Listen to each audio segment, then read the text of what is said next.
Hello, class, and welcome to Technical Communications 212. My name is Tio Siri.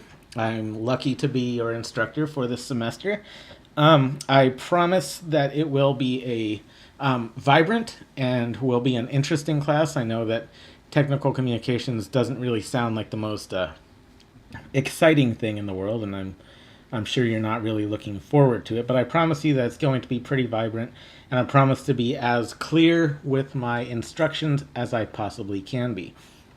Excuse me. So if you are new to UAA and new to Alaska, welcome to both or either. I trust that you will find your experience here to be fantastic. Anyways, let's get right into it. I know that you guys have started already on Tuesday, as I had you guys do your introductions, and I've been responding to a lot of them, and some of you guys you all seem very interesting, so I'm looking forward to working with you even further. Anyways, so I'd like to begin on Thursday by introducing the class and letting you know, just so that there aren't any more questions or confusions, just let you know how things are going to go in this course. Excuse me, I don't know what's going on. Today we're going to talk about the syllabus. I'm not going to go over it because I had you guys read it already, so I know that I know that you guys are up to speed with what we're going to be learning. You're going to be learning a lot of things from basic memos to basic formatting issues and things like that. And you're going to be doing a good amount of research as well, and you're going to be doing a lot of fun projects.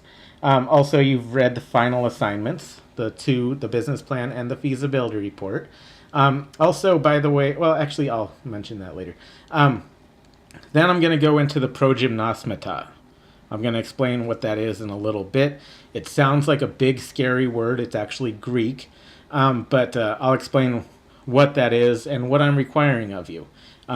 Do not stress about them. That's one thing I can let you know for sure. Due dates and grades. We're going to go over that. I know I've gotten a few emails from students wondering about when things are due, when it comes up on the syllabus, and how I'm going to be doing my grading. So I'll let you know how that goes. And then I'm going to let you know how the lectures are going to go. And the lectures aren't necessarily just going to be like what I'm doing right now, where I'm just reading an inane PowerPoint and you guys have to sit there for 15 minutes and listen to them. My lectures won't ever go above 15 minutes each. Today we're going to have 2, but that's just because it's the introduction, okay? Usually every class period you'll have about a 15-minute presentation from me, and then you're going to have time to work on your own or in a group, and I'll get into that, okay? Excuse me. I don't know why I have a cough. Okay. The syllabus, you've went over it. I'm going to this weekend go over the different point totals for each thing that you do. Every single project that you do in this class will contain a point value. My reasoning for that is because I do think that everything you do is valuable, and also I know that students don't necessarily like, and I didn't like when I was an undergrad, didn't like doing anything that didn't come with some sort of points. Just the doing things for the sake of doing things. I'm going to tell you first and foremost why you're doing it, how it is applicable to technical writing and to your learning, and how it's applicable to your development as future professionals. And so I have to go over and go through and see just how much things are worth. Okay? The readings on the schedule in the syllabus. If something is said that, like a reading is for today, like it says August 29th, today, is due chapters 1 and 3 in your textbook. That is the day that you are to have those read. No, not before, not after. Okay? Readings as well as assignments. If it says it on that date, that's when it is due. Quizzes. I don't really give quizzes, especially for grammar. I'm not the type of person that believes that a writer is worth only what their grammar shows. But if I do start to see issues with grammatical function and whatnot, or if it starts to become clear that you guys aren't doing the readings, which you should be doing the readings, and I'm going to demand it of you, or expect it of you. I don't demand. But if it's clear that you're not doing the reading, then I'm going to have to pull up a quiz. And I reserve the right to do that whenever I see fit. So you might get one on Tuesday. You're not getting one on Tuesday.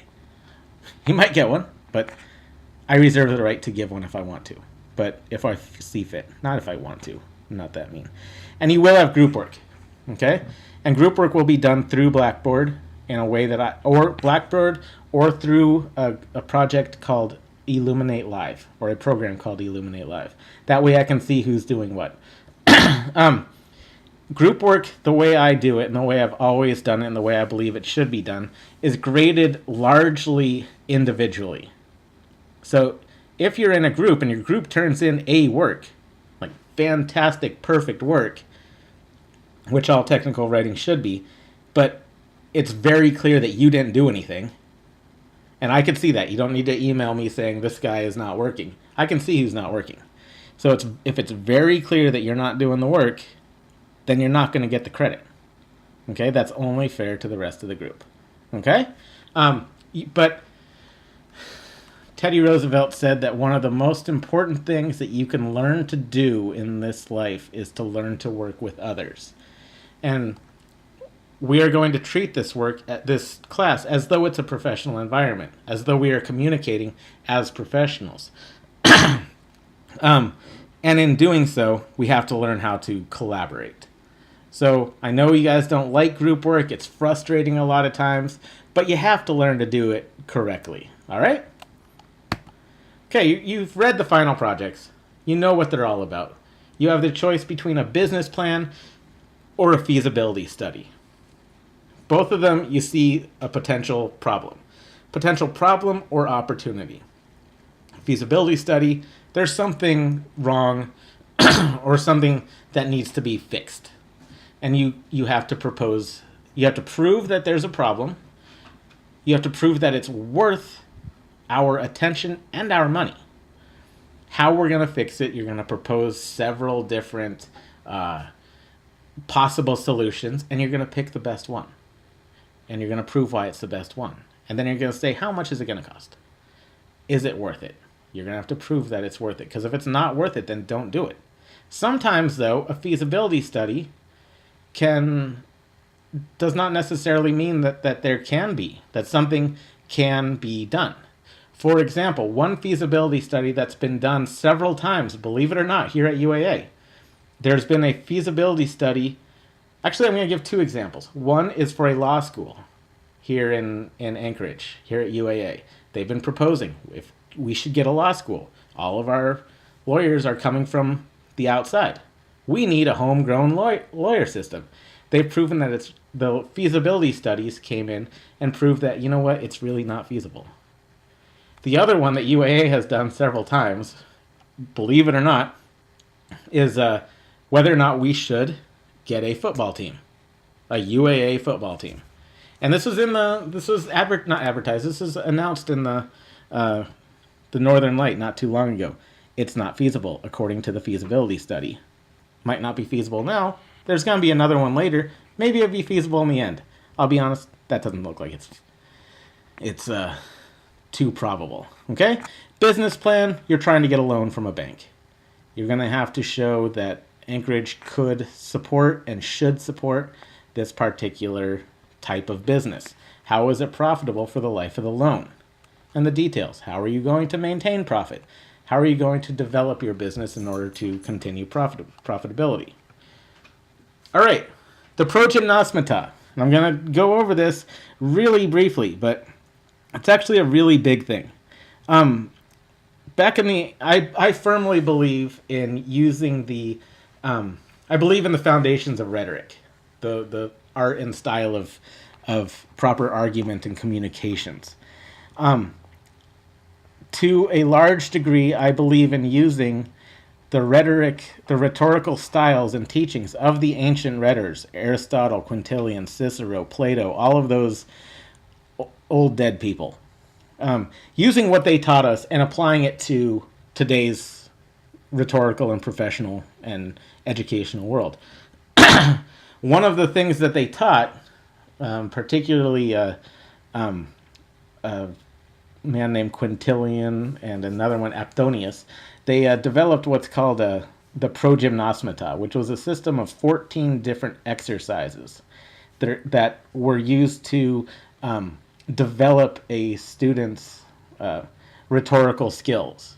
The goal was to allow for to exercise the student's rhetorical skills in the same way that you would exercise somebody's athletic skills. So, just like you would exercise your muscles to to perform a particular function or to be ready to perform multiple athletic functions, the same is true with the way that you should exercise your rhetorical skills. When you're faced with an opportunity to speak or write, you should be able to do it like that, at the drop of a hat. Does that make sense? So I've pulled out 5 of these progymnosmatas, and I've applied them to technical communications, and we're going to do those, and I'm going to explain how to do those individually. Your first one is coming up, and I'm going to explain it in the next lecture. They're going to seem like they're not relevant to technical writing, but I promise you that they are, and they will make you a better communicator. Does that make sense? Okay, and those will be due on the times that I inform you. Okay? Okay, really briefly, and I'm not going to go over this too much because I think it should be common sense. You are to participate in this class. I know when you're not participating, and that will cut back on your grade if you're not participating, particularly in group work. Attitude. Some things might be confusing at first. Some things might be difficult. This will not be an easy class. But one thing I will not tolerate is negative attitude towards me or towards any of your classmates. So we're trying to create an atmosphere of learning, and we can't do that if you come at it with a bad negative attitude. Okay? So same as with a group, same as if you have questions. You can couch. I do my best to be as nice as I possibly can and inviting. The best thing would be for you to be the same. Okay? I don't foresee any problems, but every now and then we do have problems. Okay? Well, that's it for the beginning lecture. And I'm going to come at you in just a little bit with another lecture that explains the first lesson, which is how to analyze your audiences. Okay? Without further ado, thank you, and I really look forward to a fantastic class.